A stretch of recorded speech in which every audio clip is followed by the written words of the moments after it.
pessoal, alguém me pediu ontem, agora esqueci o nome da pessoa, né? Me pediu para falar sobre dermatite perioral. Então vamos lá.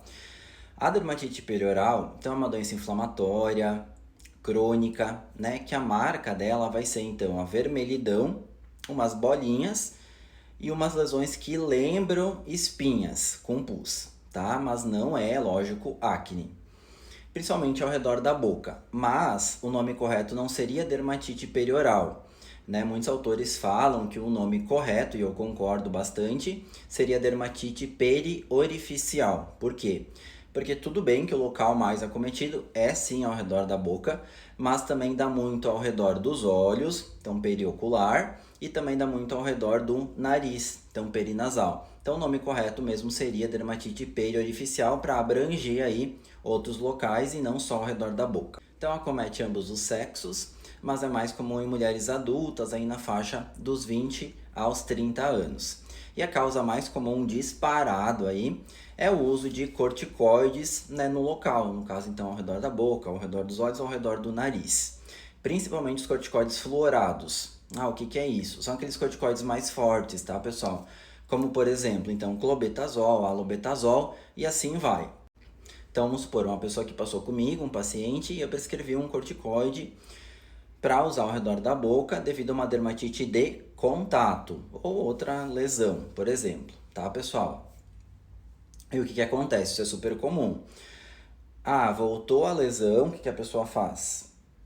Volta a usar de novo e fica usando por 10 mil anos. Lógico que isso não vai dar certo, vai dar alguma repercussão, vai dar uma doença, vai dar um afinamento de pele, vai dar vaso no rosto. E nesse caso, então, está muito ligado à dermatite perioral, tá? Então, a causa mais comum é o uso crônico de corticoides. Tem outras causas também relacionadas, como o uso excessivo de maquiagens e hidratantes, aqueles hidratantes bem gordurosos, né? Porque eles acabam por ocluir aí os folículos pilosos, tipo velos, daqueles pelos fininhos, tá? O que se sabe também que o corticoide fluorado faz? Ele vai aumentar a população de um fungo que a gente tem na pele, né, de um ácaro, na verdade, chamado Demodex folliculorum. E daí as lesões, aquele vermelhidão, não bastando, né, o desconforto, né, estético, ainda começa com coceira. Outros fatores desencadeantes que já foram relatados também é o uso excessivo de flúor, né, mas é mais relato, não é assim super comum, né? E o uso também de sprays de corticoide, para variar, nasal. E como é que é o quadro clínico, como é que se manifesta então a dermatite periorificial? Vou pegar então a forma mais comum, que é a perioral, né? Tudo começa então com um vermelhidão ou um rosado ao redor da boca, tá?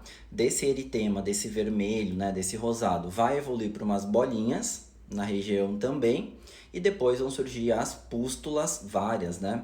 Que são aquelas mini espinhas aí com pus, tá? Geralmente tem coceiras. E como é que eu vou fechar o diagnóstico, já que lembra muitas outras doenças que tenham achado na dermatite periorificial, na perioral, que é só dessa doença. Então, só essa doença vai ter, as outras não vão fazer isso. Ou seja, se eu encontrar esse achado, é porque é dermatite periorificial.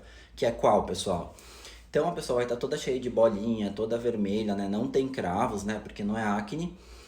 Então, ela tá toda vermelha nessa região, por exemplo. Mas bem ao redor aqui, na região perilabial, tem um halo, um anel, uma margem, né, branca.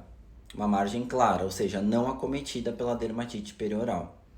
E isso é só dessa doença, tá? Então não acomete o lábio e nem essa faixinha aqui pequenininha ao redor do lábio. Aí fica zerado, fica branco e o restante vermelho. Então isso aí, encontrou no paciente, já pode dar o diagnóstico. Para o tratamento, a princípio ele é bem tranquilo, né? A princípio, se eu descobrir o fator desencadeante, é só tirar esse fator desencadeante. Então se é corticoide, vamos tirar o corticoide.